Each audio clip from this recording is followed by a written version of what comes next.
तो हेलो दोस्तों, कैसे हैं आप लोग। दोस्तों, उम्मीद करता हूं कि बहुत अच्छे होंगे। दोस्तों, मैं पवन पाल स्वागत करता हूं आप सबका अपने एग्ज़ाम क्रैक पवन पाल के यूट्यूब चैनल पर। तो दोस्तों, जैसा कि आप लोग जानते हैं, इस चैनल पर रेलवे, एसएससी, एनटीपीसी, लेखपाल और दोस्तों सभी कॉम्पिटिटिव एग्ज़ाम की जीके जीएस की क्लास ज़बरदस्त तरीके से और बेहतर अंदाज में आप लोगों के लिए लाई जा रही है। तो दोस्तों, 30 प्रश्नों का डोज आपको दिया जाता है हर रोज़, और उसी के सिलसिले में आज आपका एक और वीडियो अपलोड हो रहा है। इससे पहले मैं अपने प्रश्नों को आप लोगों के लिए स्टार्ट करूं, अगर आप लोग हमारे इस चैनल पर नए हैं तो हमारे इस चैनल को नीचे रेड कलर का सब्सक्राइब लिखा हुआ है, उस पर क्लिक करके सब्सक्राइब कर लीजिए, और बगल में बेल आइकन आएगा, उसको क्लिक करके ऑल पर सेट कर लीजिए, ताकि हमारी सारी वीडियो का दोस्तों नोटिफिकेशन आप तक पहुंचता रहे। ठीक है दोस्तों, तो चलिए आप लोगों का ज़्यादा समय ना लेते हुए आपके आज के प्रश्नों पर चलते हैं। आपका आज का पहला प्रश्न आपकी स्क्रीन पर है कि पैर या मानव शरीर के कौन से अंग को प्रभावित करता है। तो दोस्तों, पैर या मानव शरीर के कौन से अंग को प्रभावित करता है, 4 ऑप्शन आप लोगों के सामने दिए गए हैं। पहला है आँखें, दूसरा है छोटी आँत, तीसरा है दांत और मसूड़े, चौथा है बड़ी आँत। तो दोस्तों, सब जानते हैं और इजी क्वेश्चन है ये कि पैर या मानव शरीर के कौन से अंग को प्रभावित करता है, तो वो है दांत और मसूड़े। ठीक है, क्या है? दांत और मसूड़े। दोस्तों, चलिए अगले प्रश्न पर चलते हैं। अगला प्रश्न आपका कह रहा है कि उज्ज्वला योजना के अंतर्गत सर्वाधिक निःशुल्क कनेक्शन देकर देश में पहले स्थान पर कौन सा राज्य है। पहला ऑप्शन कह रहा है उत्तर प्रदेश, दूसरा है महाराष्ट्र, तीसरा है कर्नाटक, चौथा है बिहार। तो दोस्तों, उज्ज्वला योजना के अंतर्गत सर्वाधिक निःशुल्क कनेक्शन देने वाला देश का पहला राज्य दोस्तों उत्तर प्रदेश है। ठीक है, कौन सा है? उत्तर प्रदेश। ठीक दोस्तों, अगले प्रश्न पर चलते हैं। अगला प्रश्न है भारतीय वायुसेना का नया एयर चीफ मार्शल किसे नियुक्त किया गया है। पहला ऑप्शन है वी.आर. चौधरी, दूसरा है आर.के.एस. भदौरिया, तीसरा है एस.पी. नायडू, चौथा है पी.एस. शाह। तो दोस्तों, भारतीय वायुसेना के नए एयर चीफ मार्शल के रूप में अभी हाल ही में वी.आर. चौधरी को नियुक्त किया गया है। ठीक है दोस्तों, किसे नियुक्त किया गया है? वी.आर. चौधरी को। दोस्तों, ये अपडेटेड पेपर है एकदम, और ग्रुप डी की तैयारी, एनटीपीसी की तैयारी आप लोगों के लिए ज़बरदस्त तरीके से कराई जा रही है। और दोस्तों, मॉडल पेपर हम सॉल्व करा रहे हैं आप लोगों के लिए। ठीक है, ताकि आप लोगों की तैयारी ज़बरदस्त तरीके से हो सके। चलिए अगला क्वेश्चन आपका कह रहा है कि राष्ट्रीय खेल दिवस 29 अगस्त को मनाया गया था। तो राष्ट्रीय खेल दिवस किसकी स्मृति में मनाया जाता है, बताइए। पहला ऑप्शन है रणजीत सिंह, दूसरा है मेजर ध्यानचंद, तीसरा है सचिन तेंदुलकर, चौथा है कपिल देव। तो दोस्तों, राष्ट्रीय खेल दिवस जो है वो मेजर ध्यानचंद के उपलक्ष्य में मनाया जाता है। ठीक है, मेजर ध्यानचंद। चलिए अगले प्रश्न पर चलते हैं। अगला प्रश्न कह रहा है कि प्रोकैरियोटिक कोशिका में निम्नलिखित में से कौन सा नहीं होता है। तो बताना है। पहला है राइबोसोम्स, दूसरा है कोशिका झिल्ली, तीसरा है नाभिक, चौथा है डीएनए। तो दोस्तों, प्रोकैरियोटिक कोशिका में नाभिक नहीं होता है। ठीक है, क्या नहीं होता है? नाभिक। आपका तीसरा ऑप्शन दोस्तों सही हो जाएगा। ठीक दोस्तों, चलिए अगले प्रश्न पर चलते हैं। अगला प्रश्न आपका कह रहा है कि निम्नलिखित में से किसमें एक लेफ्टिनेंट गवर्नर नहीं है। बताना है आपको कि लेफ्टिनेंट गवर्नर किसमें नहीं है, किस राज्य में है।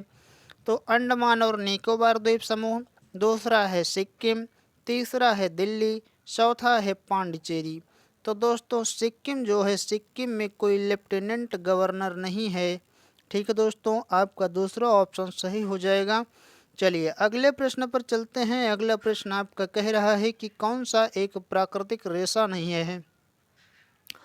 प्राकृतिक रेशा कौन सा नहीं है, हमें बताना है। पहला है लिनेन, दूसरा है रेशम, तीसरा है जूट, चौथा है नायलॉन। दोस्तों ये जूट है लेकिन यहाँ रूप हो गया है, ठीक है, इसे जूट होना चाहिए। ठीक दोस्तों, क्या होना चाहिए? जूट। तो दोस्तों जूट जो है वो एक प्राकृतिक रेशा नहीं है, ठीक है। आपका ऑप्शन नंबर 3 सही हो जाएगा। ठीक दोस्तों, चलिए अगले प्रश्न पर चलते हैं। अगला प्रश्न आपका कह रहा है कि ऑक्सीजन की आपूर्ति पर्याप्त होने पर किस प्रकार की लौ उत्पन्न होती है। बताना है कि ऑक्सीजन की जब हम आपूर्ति पर्याप्त होती है, जो सिलेंडर गैस जलता है, तो किस प्रकार की लौ उत्पन्न होती है बताइए। पहला है लाल, दूसरा है नारंगी, तीसरा है नीला, चौथा है हरी। तो दोस्तों उस नीले रंग की जलती है, ठीक है। किस रंग की? नीले रंग की। तीसरा ऑप्शन आपका दोस्तों सही हो जाएगा। चलिए अगले प्रश्न पर चलते हैं। अगला प्रश्न आपका कह रहा है कि दारा शिकोह किसका भाई था। बताना है हमें कि दारा शिकोह किसका भाई था। दोस्तों आप लोगों से एक बार फिर बता रहे हैं, पहले भी बताते हैं कि अगर आप लोग हमसे पहले इस क्वेश्चंस के आंसर कमेंट करेंगे तो आप लोगों को और अच्छी बात है, और देने की कोशिश कीजिए, ठीक है। हमसे पहले आंसर देने की कोशिश किया कीजिए ताकि आप लोगों की तैयारी ज़बरदस्त तरीके से चले दोस्तों, ठीक है, कहीं से कोई कमी ना रहे। अगर आप लोग आंसर अपने तरीके से देंगे, हमसे पहले देने की कोशिश करेंगे, तो आप लोगों का जो अगर कहीं गलत आंसर दे देंगे तो आप लोगों के माइंड में क्वेश्चन और अच्छी तरह से बैठ जाता है, और दोस्तों आपका जो कंसंट्रेशन है ना वो और हाई लेवल पर पहुंचता है, ठीक है दोस्तों। तो आप हमसे पहले आंसर देने की कोशिश किया कीजिए। चलिए आपका प्रश्न है कि दारा शिकोह किसका भाई था। पहला है हुमायूं, दूसरा है अकबर, तीसरा है शाहजहां, चौथा है औरंगजेब। तो दोस्तों दारा शिकोह जो था वो औरंगजेब का भाई था, ठीक है। किसका? औरंगजेब का। इस क्वेश्चनवा का 4 आंसर सही हो जाएगा। चलिए अगले प्रश्न पर चलते हैं। अगला प्रश्न कह रहा है कि कौन सी बीमारी में कीटाणु के संपर्क में आने के बाद टीका दिया जा सकता है। पहला है पोलियो, दूसरा है खसरा, तीसरा है रेबीज, चौथा है औरंगजेब। तो दोस्तों औरंगजेब यहाँ पर मिसप्रिंट कर दिया है, रेबीज होगा, ठीक है। रेबीज वो रोग है जिसके संपर्क में आने के बाद व्यक्ति को टीका दिया जाता है। और रेबीज होता किससे है? तो दोस्तों कुत्ते के काटने से रेबीज नामक रोग होता है, याद रखना। और कई बार ये रिपीटेड क्वेश्चन है, कई बार एग्जाम में पहुंच चुका है, ठीक है। चलिए अगले प्रश्न पर चलते हैं। अगला प्रश्न आपका कह रहा है कि कठोरतम पदार्थ क्या है। 4 ऑप्शन आप लोगों के सामने दिया गया है, इसमें से सबसे कठोरतम पदार्थ आपको से पूछ रहा है। पहला है टंगस्टन, दूसरा है हीरा, तीसरा है स्टील, चौथा है ग्रेफाइट। तो बताइए कि सबसे कठोरतम पदार्थ कौन सा है आपका। तो दोस्तों सब जानते हैं कि प्रकृति में सबसे कठोरतम पदार्थ हीरा है, ठीक है। तो सर का ऑप्शन आपका सही हो जाएगा दोस्तों। चलिए अगले प्रश्न पर चलते हैं। अगला प्रश्न कह रहा है कि संवेग की इकाई क्या है। किलोग्राम मीटर सेकंड स्क्वायर, दूसरा है किलोग्राम मीटर सेकंड इनवर्स, तीसरा है किलोग्राम मीटर सेकंड, चौथा है किलोग्राम मीटर सेकंड की होल पावर -2। तो बताइए कौन सा सही हो जाएगा। तो दोस्तों आपका दूसरा ऑप्शन सही हो जाएगा, किलोग्राम मीटर सेकंड इनवर्स, ये संवेग की इकाई है, ठीक है। चलिए अगले प्रश्न पर चलते हैं। अगला प्रश्न आपका कह रहा है कि दिल्ली में जामा मस्जिद किसके द्वारा बनवाई गई थी। पहला है फिरोज शाह तुगलक, दूसरा है शाहजहां, तीसरा है औरंगजेब, चौथा है शेर शाह सूरी। तो बताइए किसके द्वारा दिल्ली की जामा मस्जिद का निर्माण कराया गया था। तो दोस्तों वो था शाहजहां, ठीक है। शाहजहां के द्वारा दिल्ली की जामा मस्जिद का निर्माण करवाया गया था। दोस्तों याद रखना, इम्पोर्टेंट प्रश्न है, कई बार एग्जाम में पूछा जाता है, ठीक है दोस्तों।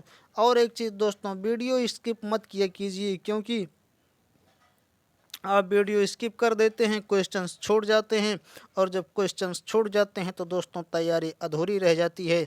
याद रखना, जंजीर कमज़ोर नहीं होता, जंजीर की एक कड़ी कमज़ोर होती है। जिस तरह जंजीर की एक कड़ी कमज़ोर हो जाती है, उससे कड़ी की वजह से वो पूरी जंजीर कमज़ोर हो जाती है दोस्तों। वो एक कड़ी अगर टूट जाए तो पूरे जंजीर की कमज़ोरी समझ में आती है।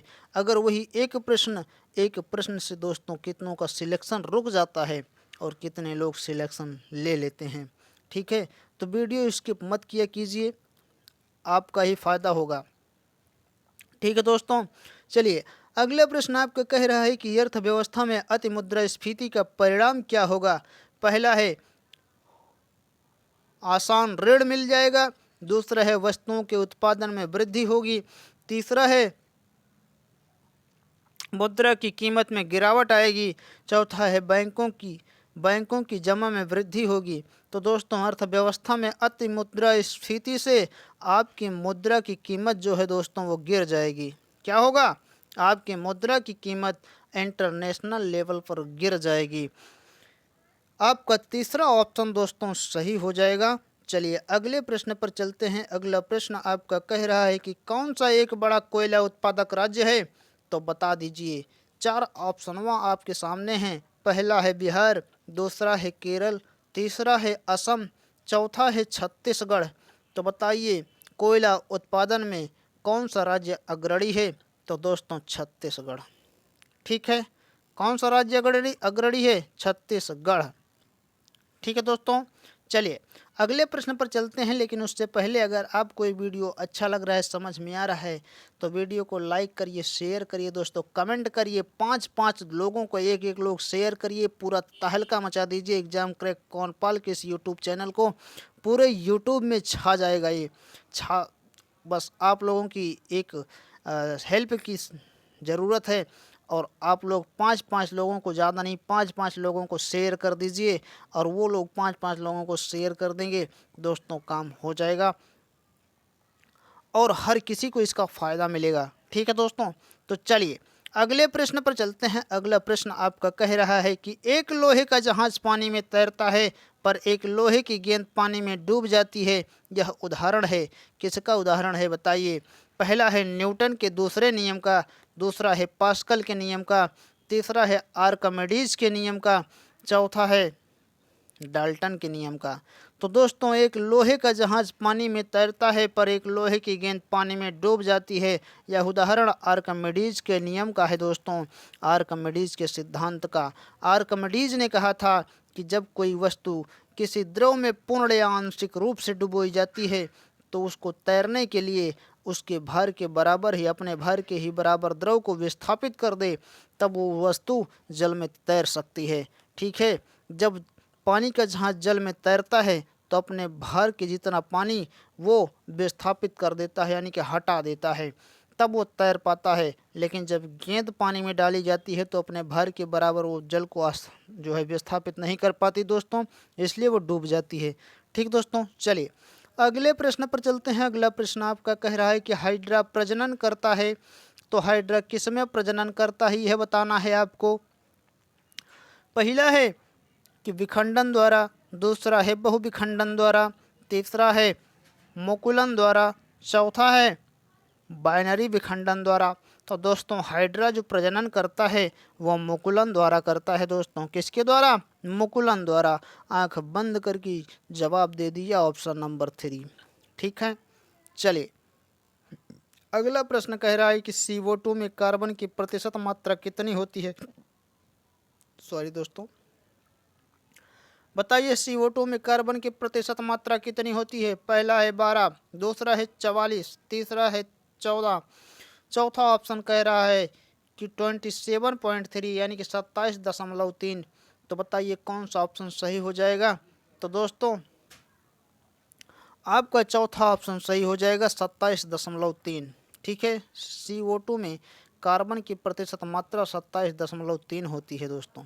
चलिए अगला प्रश्न पर चलते हैं। अगला प्रश्न है आपका कि स्टैच्यू ऑफ लिबर्टी अमेरिकी लोगों को किस देश के द्वारा भेंट किया गया था।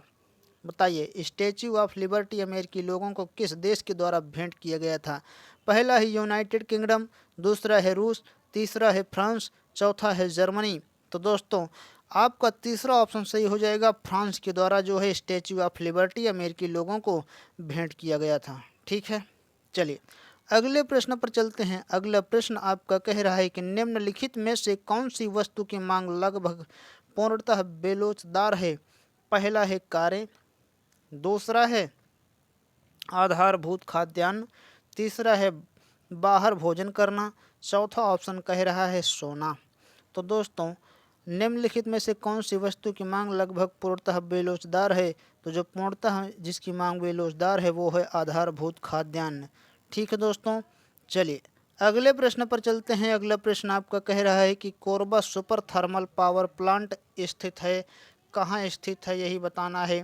पहला है आंध्र प्रदेश, दूसरा है मध्य प्रदेश, तीसरा है दोस्तों तेलंगाना, चौथा है छत्तीसगढ़। तो बताइए कहाँ स्थित है? तो दोस्तों वो स्थित है छत्तीसगढ़ में। ठीक है, कहाँ? छत्तीसगढ़। चौथा ऑप्शन वो आपका सही हो जाएगा मेरे दोस्त। अगला प्रश्न कह रहा है कि रोलैंड गैरोस स्टैंडिस्ट ग्रैंड स्लैम से जुड़े हैं। रोलैंड गैरोस किस टेनिस ग्रैंड स्लैम से जुड़े हैं? दोस्तों ये क्वेश्चन है कि रोलैंड गैरोस किस टेनिस ग्रैंड स्लैम से जुड़े हैं। ठीक है, तो पहला है विंबलडन, दूसरा है फ्रेंच ओपन, तीसरा है यूएस ओपन, चौथा है ऑस्ट्रेलियन ओपन। तो दोस्तों वो है फ्रेंच ओपन। ठीक है, रोलैंड गैरोस जो है वो French open tennis grand slam से जुड़े हुए हैं। ठीक है दोस्तों, चलिए अगले प्रश्न पर चलते हैं। अगला प्रश्न आपका कह रहा है कि ठोस कार्बन डाइऑक्साइड को किस नाम से जाना जाता है? तो बताइए ठोस कार्बन डाइऑक्साइड को किस नाम से जाना जाता है? पहला है गैस बर्फ, दूसरा है सूखी बर्फ, तीसरा है गीली बर्फ, चौथा है ठोस बर्फ। तो दोस्तों ठोस कार्बन डाइऑक्साइड को सूखी बर्फ के नाम से जाना जाता है। ठीक है, ये क्वेश्चन दोस्तों काफ़ी इम्पोर्टेंट क्वेश्चन है और एग्ज़ाम में कई बार पूछा जा चुका है। तो इस क्वेश्चंस को अपने दिमाग में रख लीजिए काफ़ी संभाल कर। ठीक है, कि ठोस कार्बन डाइऑक्साइड को अन्य किस नाम से जाना जाता है? तो वो है सूखी बर्फ के नाम से। ठीक है, चलिए अगला प्रश्न आपका कह रहा है कि माइक्रोसॉफ्ट वर्ड में एक पूर्व निश्चित पृष्ठ डिजाइन को क्या कहा जाता है? माइक्रोसॉफ्ट वर्ड में एक पूर्व निश्चित पृष्ठ डिजाइन को क्या कहा जाता है? पहला है फाइल, दूसरा है टेम्पलेट, तीसरा है फोल्डर, चौथा है प्रेजेंटेशन। तो दोस्तों उसको टेम्पलेट कहा जाता है। दूसरा ऑप्शन आपका दोस्तों सही हो जाएगा। ठीक है दोस्तों, चलिए अगले प्रश्न पर चलते हैं। अगला प्रश्न आपका कह रहा है कि मूल रोम कहाँ से निकलते हैं? पहला है वलकुट यानी कि कार्टेक्स से, दूसरा है परिरंभ, तीसरा है बाह्य त्वचा, चौथा है अंतश्चर्म। तो बताइए मूल रोम कहाँ से निकलते हैं? हे दोस्तों तो आपका तीसरा ऑप्शन सही हो जाएगा, मूल रोम बाह्य त्वचा से निकलते हैं। ठीक है, कहाँ से निकलते हैं? बाह्य त्वचा से। चलिए अगले प्रश्न पर चलते हैं। अगला प्रश्न आपका कह रहा है कि हार्ड प्रतियां किससे प्राप्त की जा सकती हैं? तो बताइए पहला है स्कैनर, दूसरा है स्पीकर, तीसरा है प्रिंटर, चौथा है रिकॉर्डर। तो दोस्तों हार्ड प्रतियां जो है वो प्रिंटर से प्राप्त की जा सकती हैं। ठीक है, प्रिंटर से। हार्ड प्रति मतलब जो आप फोटो कॉपी करवाने जाते हैं वो हार्ड प्रति है। ठीक, जैसे अब आपके सामने ये मैटर दिख रहा है तो ये क्या है? हार्ड है, सॉफ्ट है? तो दोस्तों ये सॉफ्ट है, इसको हम छू नहीं सकते हैं। ठीक है, देख सकते हैं, महसूस कर सकते हैं लेकिन छू नहीं सकते हैं, पकड़ नहीं सकते हैं। ठीक है, तो ये क्या है? ये सॉफ्ट है। लेकिन जब इसे हम प्रिंट करवा लेते हैं कागज़ में तो इसे हम अपने हाथ में लेकर ऐसे मोड़ खसोड़ सकते हैं, तो वो क्या है? वो हार्ड हो जाता है। ठीक दोस्तों, चलिए अगले प्रश्न पर चलते हैं। अगला प्रश्न आपका कह रहा है कि नमक का रासायनिक नाम क्या है? तो बताइए नमक का रासायनिक नाम क्या है? इसका रासायनिक सूत्र NaCl। नमक का रासायनिक नाम सोडियम क्लोराइड होता है। ठीक है दोस्तों, क्या होता है? Sodium chloride. आपके सामने 4 ऑप्शन दिए भी गए हैं, sodium chloride, sodium bicarbonate, sodium और सोडियम ऑक्साइड। तो दोस्तों आपका पहला ऑप्शन सही हो जाएगा, सोडियम क्लोराइड। ठीक है, चलिए अगले प्रश्न पर चलते हैं। अगला प्रश्न आपका कह रहा है कि ज्वालामुखी सक्रियता द्वारा किस प्रकार की झील बनती है। तो ज्वालामुखी सक्रियता द्वारा बताइए किस प्रकार की झील बनती है। पहला है लैगून, दूसरा है अलवरण जल झील, तीसरा है ज्वालामुखी झील, चौथा ऑप्शन में कह रहा है कि कार्स्ट झील। तो दोस्तों तीसरा सही हो जाएगा कि ज्वालामुखी से ज्वालामुखी झील बनती है। ठीक है, चलिए अगले प्रश्न पर चलते हैं। अगला प्रश्न आपका कह रहा है कि पर्यावरण में शामिल है। पर्यावरण में क्या क्या शामिल है आपको बताना है, क्या शामिल है क्या नहीं। पहला है जीवेतर यानी कि अजैव कारक, दूसरा है जैव कारक, तीसरा है ऑक्सीजन और नाइट्रोजन, चौथा ऑप्शन है अजैव एवं जैव कारक दोनों। तो दोस्तों पर्यावरण में अजैव और जैव ये दोनों कारक दोस्तों शामिल होते हैं। ठीक है, चलिए अगले प्रश्न पर चलते हैं। अगला प्रश्न आपका है कि विश्व मानवाधिकार दिवस कब मनाया जाता है। पहला है 7 दिसंबर, दूसरा है 8 अप्रैल, तीसरा है 5 सितंबर, चौथा है 10 दिसंबर। तो दोस्तों विश्व मानवाधिकार दिवस 10 दिसंबर को मनाया जाता है। दोस्तों ये प्रतिवर्ष 10 दिसंबर को मनाया जाता है। ठीक है दोस्तों, तो ये रहे दोस्तों हमारे आज के महत्वपूर्ण प्रश्न। कैसे लगे आपको दोस्तों कमेंट करके ज़रूर बताइएगा। अगर वीडियो आपको अच्छा लगे हो, प्रश्न आपको अच्छे लगे हों, समझ में आए हों, तो हमारे इस चैनल को लाइक करना, शेयर करना और सब्सक्राइब करना दोस्तों। ठीक है दोस्तों प्लीज़ आप लोग इस वीडियो को लाइक करिए, शेयर करिए और सब्सक्राइब करिए दोस्तों। ठीक है, और 5-5 लोगों को कम से कम भेजिए आगे। ठीक है, 5-5 लोगों को। ठीक है, जान लीजिए तभी आप जो है हमारे मेहनत का फल हमें दे रहे हैं। कम से कम 5-5 लोगों को ये वीडियो शेयर कर दीजिए। तो मिलेंगे नेक्स्ट वीडियो में दोस्तों और भी इम्पोर्टेंट प्रश्नों के साथ। तब तक के लिए दीजिए इजाज़त। धन्यवाद।